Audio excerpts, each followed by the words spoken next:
अस्सलाम वालेकुम नाज़रीन, आऊं आहियां अनवर अली सोलंगी ऐं अवां ॾिसी रहिया आहियो सिंधी शूज़ न्यूज़ टीवी। ख़बर शामिल कंदासीं सकरंड खां तहलका रिपोर्टर एहसन सोलंगी जी।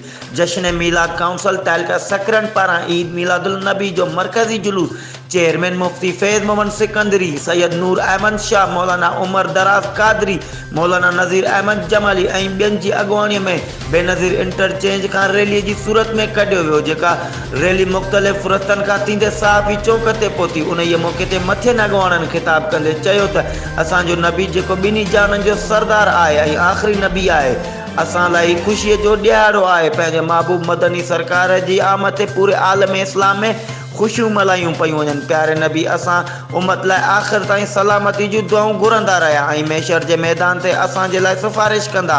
असांखे घुरिजे त पंहिंजे नबीअ जी दसियल वाट ते हली दुनिया ऐं आख़िरत में कामयाबी माणियूं।